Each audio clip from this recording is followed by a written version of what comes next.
¿Alguna vez heriste a alguien simplemente por sobrevivir de la única forma que sabías? Eso es lo que ocurre en The Runaway.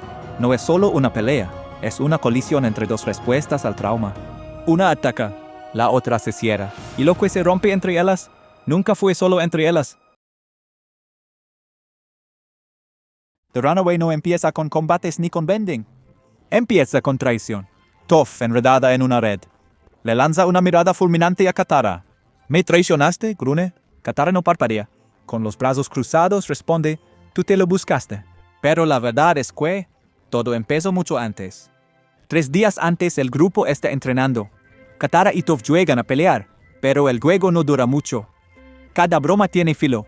Cada movimiento lleva algo no dicho. El barro vuela. Las emociones se encienden. Aang intenta aligerar el ambiente. Sokka grita. Ataque sorpresa, con una sonrisa, pero bajo la superficie. Ya hay algo que se está resquebrajando. Porque Toph no solo quiere divertirse, necesita rebelarse. Y Katara no solo quiere paz, necesita control. Tú probablemente también lo has sentido, esa presión de mantener todo unido. De hackear los planes, encargarte del trabajo, anticipar lo que todos van a necesitar. Esa sensación calada y dolorosa de que si sueltas por un segundo, todo se puede venir abajo. Así vive Katara. Y probablemente también has sentido lo contrario, la necesidad de romper con todo, de demostrar que nadie te controla ya, de perseguir la libertad con tanta fuerza, que te olvidas de que estás huyendo. Así sobrevive Toph. Ese es el trasfondo que muchos adultos reconocen. Como cada pelea sobre quién hace qué, el tono de voz o por qué no contesto un mensaje. Casi nunca se trata de eso. Se trata de algo más antiguo, algo más difícil de decir. Pronto, Toph empieza a estafar a la gente de los pueblos. Con su sentido sísmico, puede ganar cualquier juego.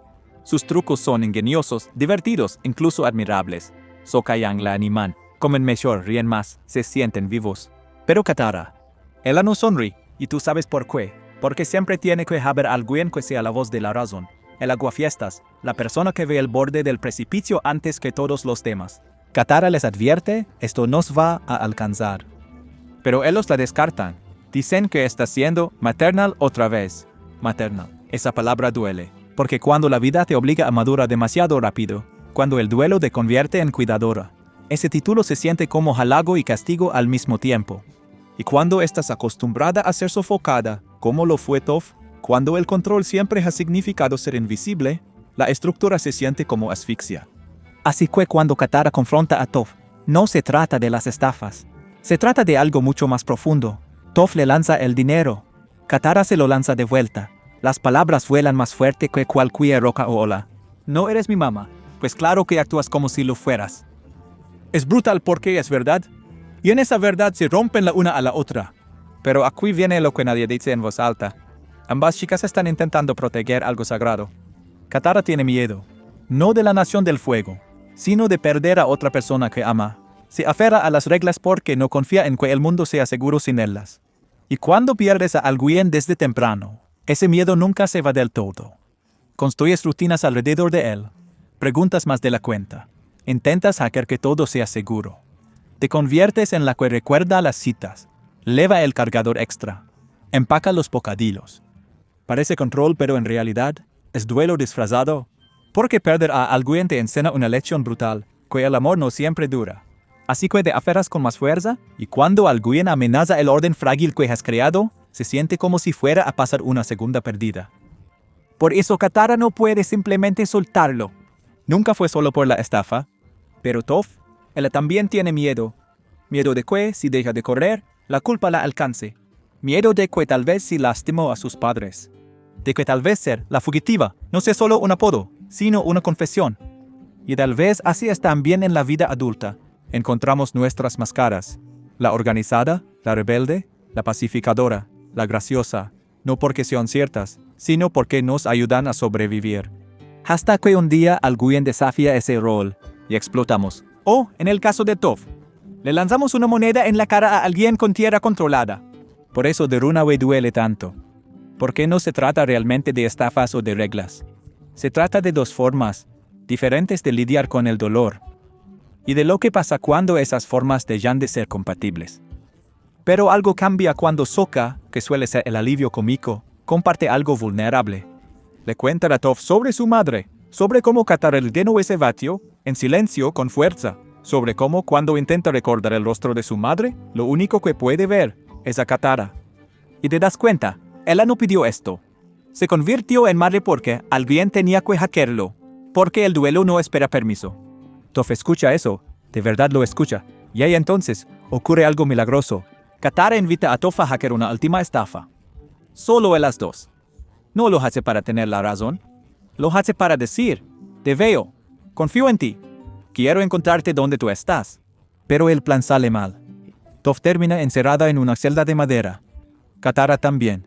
Y entonces se dan cuenta, esto no era un truco, era una trampa. Son el cebo. Combustion Man viene. Por Aang. Atrapadas en esa celda, sin poder, ya no queda nada más que la verdad. Quería demostrar que podía ser divertida, dice Katara. Trato de no pensarlo, admite Toph, pero cuando me fui, probablemente les hice mucho daño. Este es el momento, no la huida, no la pelea, sino la confesión, el soltar la armadura. Katara la abraza, sin bending, sin palabras, solo presencia, porque a veces lo más valiente que podemos hacer no es luchar ni huir, sino quedarnos. Eventualmente, logran escapar. Katara usa su sudor, para hacer waterbending y salir de la celda. Toca el fondo, tiene su olor. Es asqueroso. Es brillante. Es profundamente poético. Ingenio nacido del agotamiento. Transformación nacida del malestar. Exactamente como ocurre el crecimiento adulto en la vida real. Se reúnen con los chicos. La pelea es rápida, caótica, porque nada dice cohesión grupal como trauma, explosiones y terapia pendiente.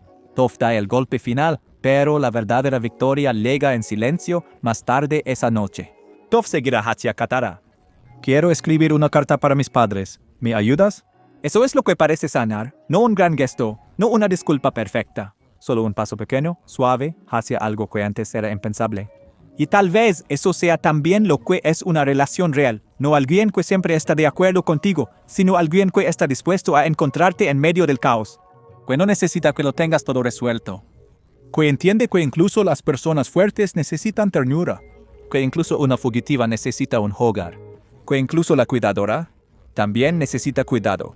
Porque la verdad es que tu historia no tiene que estar perfectamente ordenada. No tienes que caer siempre de pie. A veces gritas, a veces te cierras, a veces dices cosas que desearías poder retirar. Pero si tienes suerte, habrá alguien que se cuide de todos modos. Alguien que diga, me heriste, pero te veo y sigo aquí. Eso es lo que Toph y Katara se dan al final. No perfección, sino presencia. Y tal vez, eso es lo más valioso que alguien puede dar. Toph, la fugitiva, deja de correr. Katara, la figura materna, deja de controlar. Por un momento simplemente son. Entonces, ¿qué nos deja de Runaway? Que la mayoría de las peleas no son realmente por lo que parecen. Son ecos, fantasmas, estrategias de supervivencia antiguas chocando entre sí. Que a veces la rebelde y la que sigue las reglas están protegiendo lo mismo. Un corazón herido. Que las personas que más nos frustran, muchas veces son las que más necesitamos entender. Y que tal vez el primer paso hacia sanar no sea arreglar al otro, sino nombrar nuestro propio miedo. ¿De qué estás huyendo? ¿A quién estás intentando proteger? ¿Qué rol sigues interpretando? Porque todos tenemos algo de Katara, algo de Toph. Todos sabemos lo que es sentirse invisible, agotado, desbordado, fuera de control. Pero el crecimiento no viene de cuidarse en el personaje. Viene de romper el patrón, de decir, tengo miedo. Oh, lo siento. Oh, ¿me ayudas a escribir esta carta? Ahí es donde empieza la sanación. Así que si alguna vez fuiste la que se fue, o la que se quedó, deja un like. Y si quieres seguir recorriendo estos caminos emocionales con nosotros, suscríbete. Este mundo está lleno de bending, pero es la ruptura, lo que nos hace humanos. Y lamentablemente no existe un elemento para la estabilidad emocional.